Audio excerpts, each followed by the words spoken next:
So today is Friday the 13th, Friday, April 13th, 2018.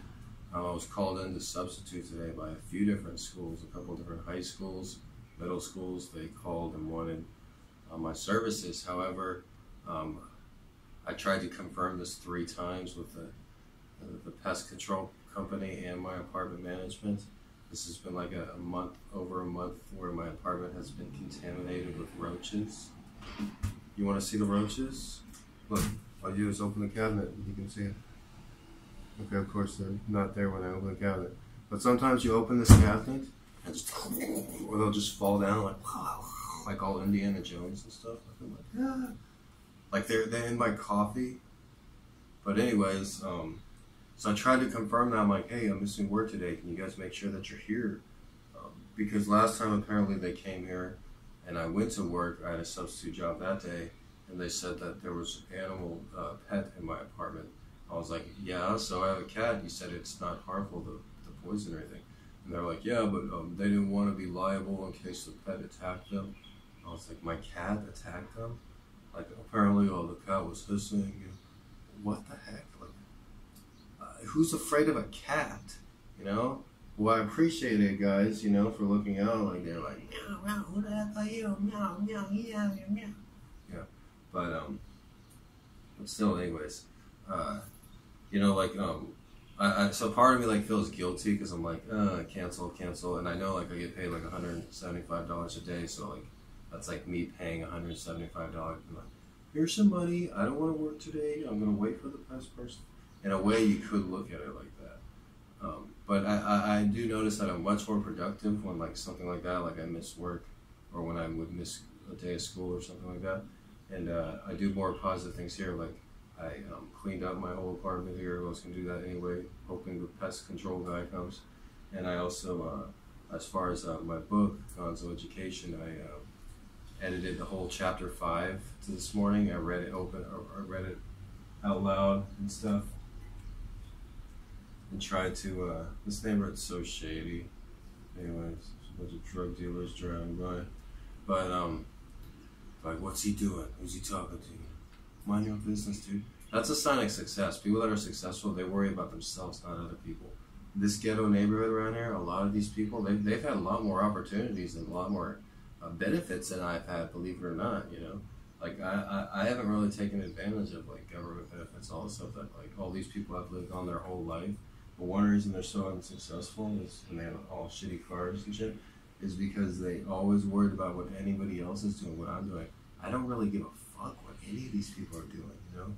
Like, they'll blast their music, like, this is the music I like. I don't care what kind of shitty music you like. Look, you know, I'll put it to you this way. I don't care whether you get cancer and die, or you win the lottery and get millions of dollars and buy an island. I don't care either way. I'm the same opinion.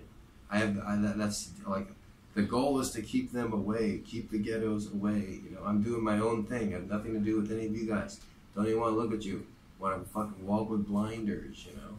We're not part of a little imagined community like the famous sociologist talks about. Okay, I'm not in your imagined community. This is community. This is just where I am. But anyway, so I edited the whole chapter 5 of my book today, and that was really good, you know, because I read through the whole chapter, and, like, there's maybe like 1 or 2 words on each page, very little edits, but, you know, to the untrained eye, you know, you would look at it. I'm just looking for it. Let me grab it.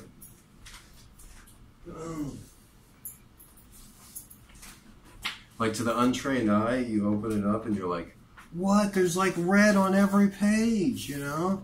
Like, about a few weeks ago, a month ago, when I did the unboxing of this, I'm like, all right, I got it finished. And I have said that before, and I was wrong, because there is a couple things that can, like, be changed. Like, and if you go to journalism school and have to write hundreds of papers, you also notice that on the final edit, it's a lot of little things that you just miss, like the last word of a paragraph, you know? And it looks like it's a lot, but it's not. I changed the word predecessor to precursor, and I got rid of the last line. It makes a big difference to the untrained eye, and to the trained journalist eye, it's not very much. That's why I was able to edit the whole chapter in one morning in less than an hour, just by reading it out loud and changing a word here or there. previously, within like the first 3 years ago, because I've been working on this book for 8 years. So during 2016, on my way to the work at the warehouse job every day, I would work on this on my way to work, because there's an hour bus ride, and I like to be proactive. I like to try to take advantage of being productive in every situation. So during that hour bus ride every day, I would work on it. And working on an hour a day, I couldn't get through a chapter in an hour. There were so many changes. I had to write so much in the side columns and stuff. If you look in here, there's nothing in the side columns. Previous edits, I had to add a lot, because that was the revision stage and revise stage when you have to add and change things. This is the edit stage where you don't have to change anything like that. And it's just like words here or there. And that's a great feeling. Now I know the next copy I get, there might be 1 or 2 things, but way less. Each time there's less, and each time the book gets shorter as well. And that's a sign of proper editing too. So, also a sign is you listen to your gut. They say your gut's always good. I see these roaches now, they suck. So I had to miss work because I got to date this Orkin man. But anyways, you know, that's the biggest thing. You bring over a girlfriend over here, she's not going to want to see these roaches. I'm trying to get on with my love life, so to speak. Impregnate women and stuff. But a wife, I shouldn't have said that. I just ruined this whole vlog. It's a joke. I didn't mean that. Look at me. I'm not even in my 20s anymore. I don't look like I'm in my 20s anymore, do I? I used to at least always look like I'm in my 20s. But anyways, I'll just talk like this. Okay, there goes the wrinkles. No, listening to your gut. Like your gut's like a good example is like, I'm like, dang, like always sitting there and be like, oh, I'm waiting for the working man. I'm like, oh, I missed work today. Oh, that's bad. But then something in the back of my head's like, well, wait, didn't something real good happen this morning? Did I do something really positive and productive? It's like, oh yeah, I edited 15 pages of my book.